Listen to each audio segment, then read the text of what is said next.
Hey, welcome back to the channel. Before you scroll past this thinking soft skills boring, I already know this. Stop for 1 second because here's the truth, nobody tells you. And you can have this your perfect resume, a great degree, and all the technical knowledge in the world, and still lose the job to someone else, qualified on paper, even less qualified from you. Why? Because of what we are covering today. In the next 20 plus minutes, I am gonna breaking down the 7 soft skills that employers actually screen for, that ones that decide whether you get hired, whether you get promoted, and whether you get stuck at the same level for the next 5 years. These are not vague, be a good person tips. These are actual specific learnable skills, and by the end of this video, you will know exactly which ones you are weak in and how to start fixing that this week. So if you are a student, a fresher, or even someone a few years into your career who feels stuck, this video is for you. So watch till the end, because skill number 5 is the almost one nobody talks about, and it might be the exact gap that's holding you back.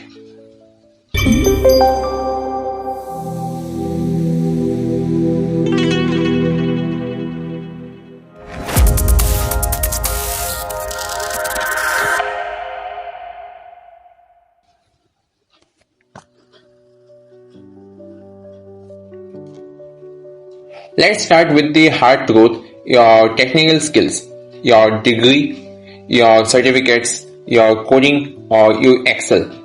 Whatever your hard skill is, those get you in the door. They get you the interview call, but they are not what gets you the job. And they are definitely not what you get the promotion. Look at these numbers for a second. Employers screen for 5 core soft skill categories in single hiring process, whether they tell you or not. And here's the one that should really wake you up. These soft skills are the number one reason candidates get rejected even after clearing the technical round, even at the final interview stage.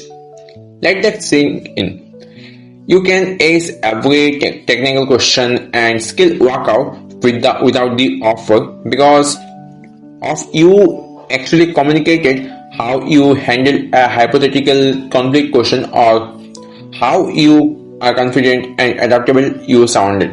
And this isn't my opinion, this is data. NACE, the National Association of Colleges and Employers, ranks problem solving, teamwork, and communication as the top skills employers are looking for in 2025 graduates. So if you are job hunting this year, these are not optional extras, these are the actual filter.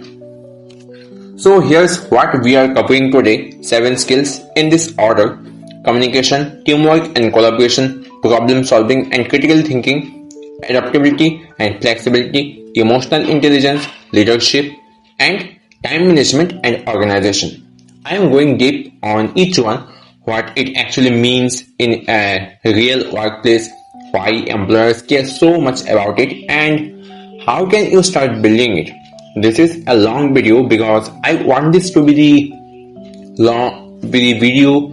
only video you need to know on this topic. So you get a notebook or just keep this tab open, because we are about to go one by one. So first, the skill number 1 is communication, and I am putting the first for a reason. It is the cornerstone of literally every skill on this list. You can't lead a team, resolve a conflict, or show emotional intelligence if you can't communicate clearly in the first place. And every single interaction you have at work with your manager, your teammates, or even your clients runs through this skill.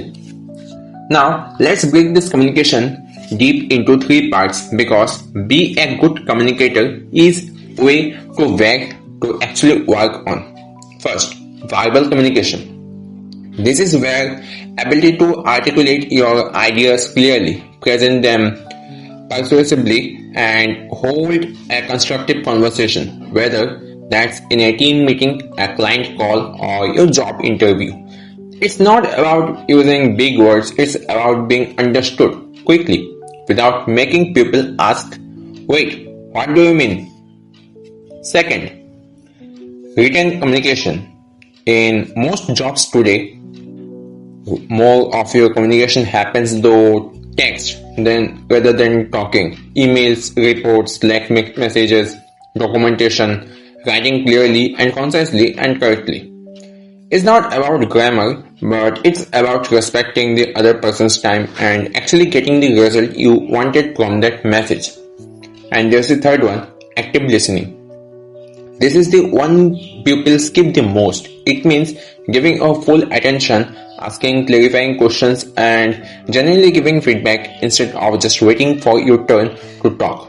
This is literally how trust and rapport gets built with your manager and even your teammates.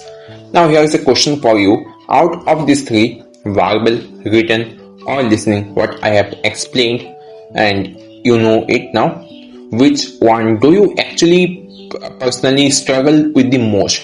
Drop it in the comments below, because I genuinely want to know, and it will help me make the next video even more useful for you. Now the skill number 2, teamwork and collaboration. Here's the reality. No matter how brilliant you are individually, no workplace runs on lone wolves. Every project, every deadline, every goal gets you hit because a group of people work together, not because one person carried it alone in a corner. Employees are watching in very closely for how well you play with others. So before backing into it, hit a like for the video, because this video is gonna be too much interesting. So let's break this one down into 3 parts. First, collaboration. Collaboration means actually contributing positively to group efforts, sharing responsibility instead of dumping it, and working cooperatively toward one shared goal, not your own personal agenda inside the team. Then it is the conflict resolution, and is the ability to skillfully navigate disagreements, because they will happen, and land on solutions that keep the working relationship intact afterward. Anyone can create conflict, and very few people can actually resolve it without burning a bridge. And the third is respect and empathy. It means valuing diverse perspectives and genuinely trying to understand what your colleagues are experiencing, not just tolerating them, actually understanding where they are coming. And here's a quick question for you, and be honest. Hit that like button right now if you have ever worked with a genuinely toxic teammate. I already know most of you are tapping that button right now, and that's exactly why this skill matters so much.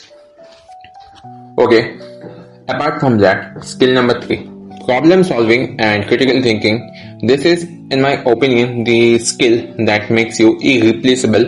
Anyone can follow instructions. The people who get promoted are the ones who look at a messy, undefined problem and actually figure out what to do about it.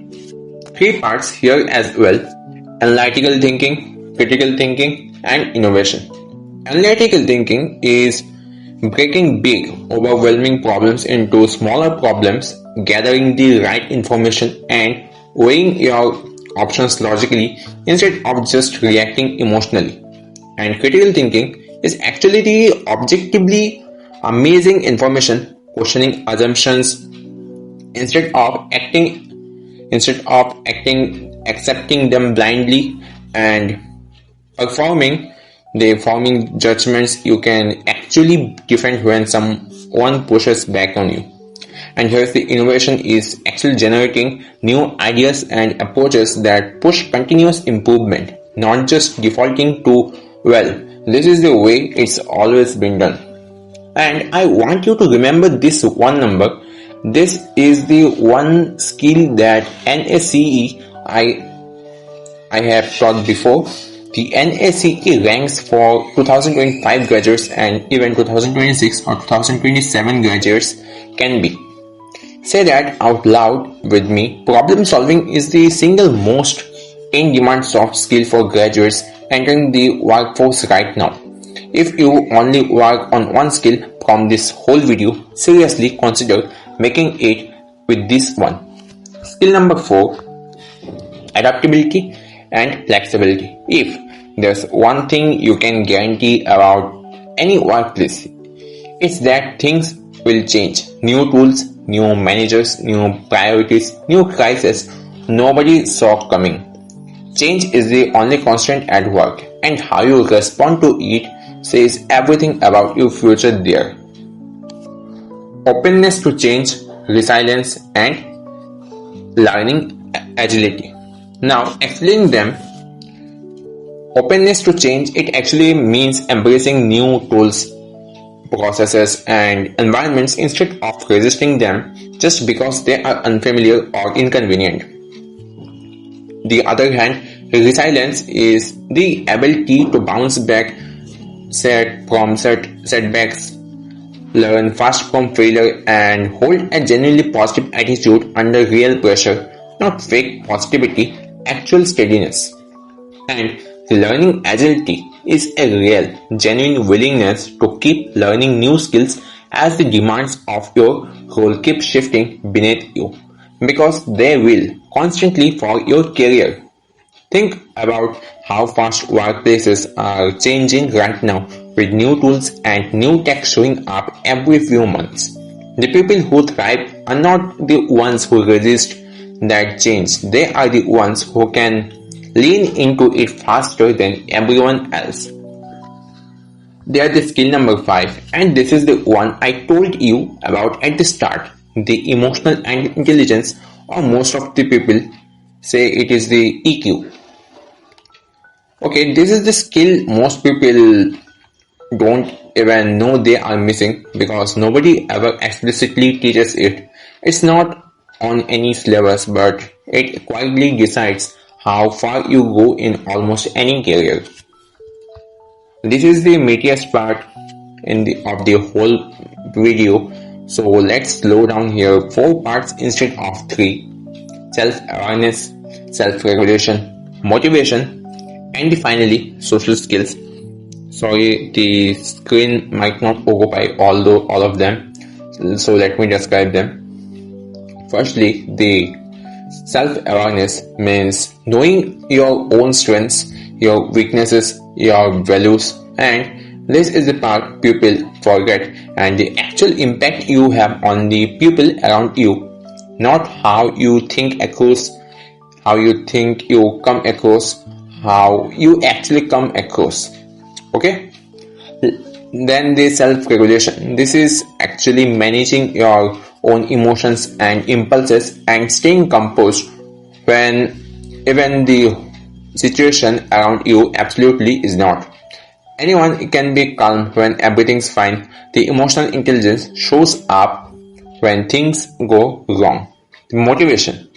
The motivation here means being driven from within by your own sense of growth and achievement, rather than only working hard when someone's watching or there's outside pressure forcing you. And finally, the social skills. Yeah, this screen is not fully occupying the social skills explanation, but let me discuss it quite. Which the social skills is really 4 sub skills bundled into one: building a rapport, influencing others, and navigating social complexity with ACE.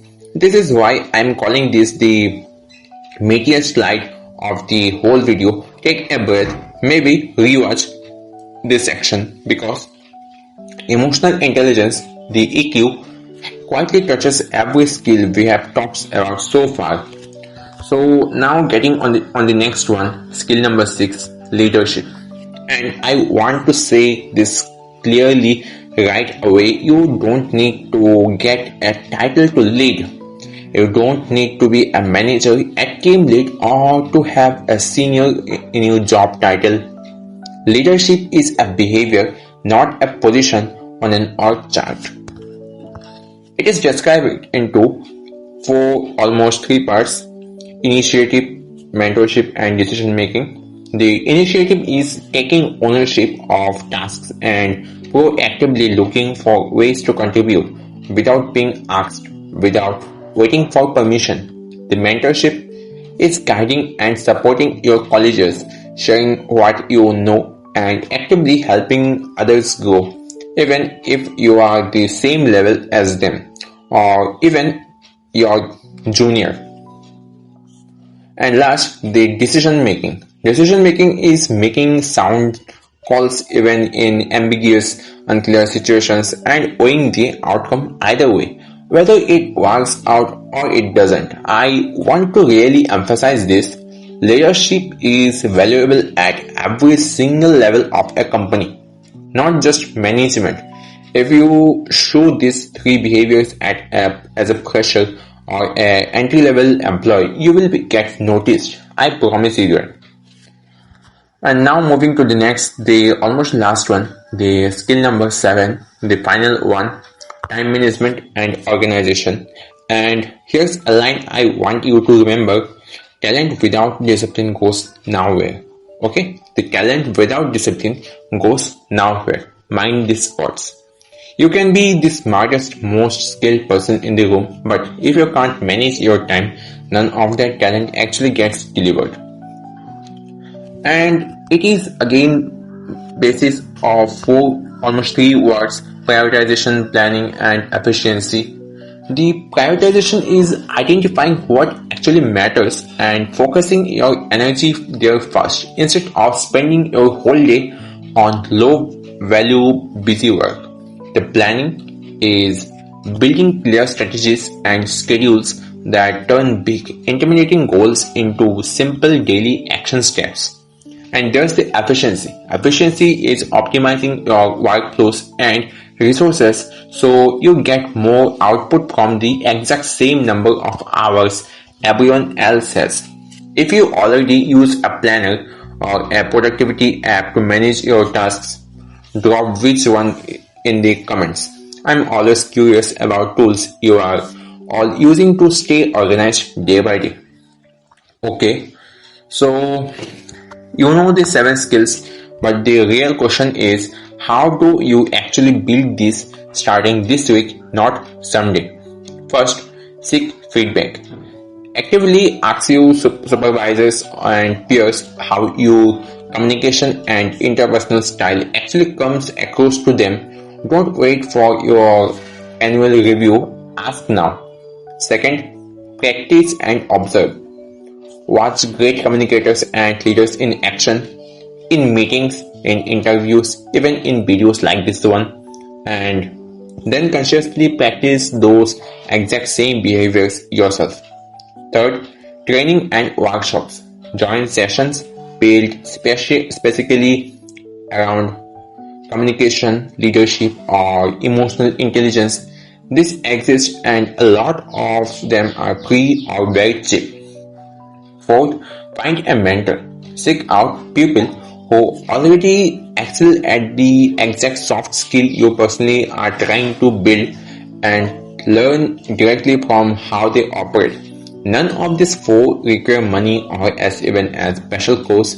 They just require you to actually start from now only just. Let's do a quick recap of everything we covered today. Communication, teamwork and collaboration, problem solving, adaptability, the emotional intelligence, the EQ I said before, leadership and time management. The 7 skills. Nobody handed you a manual for this in school, but now you have this one. So here's the bottom line. I want you to actually remember this one line after you close this video. Technical skills open the door. Soft skills decide how far you walk through it. So you can have every certificate, every degree, every technical qualification, But if you can't communicate or collaborate, solve problems, adapt, read the room, lead without a title, and manage your own time, you will hit a ceiling. And now you know exactly what that ceiling is made of and how to break it, do it. And if this video actually helped you, do me a favor, hit the subscribe button, because I am making a lot more videos exactly like this one on career growth and getting hired. And before you go, drop a comment telling me which one of these 7 skills is your personal number one and the number one you are going to work on first starting today. So thanks for watching all the way to the end. I will see you in the next one. Till then, bye.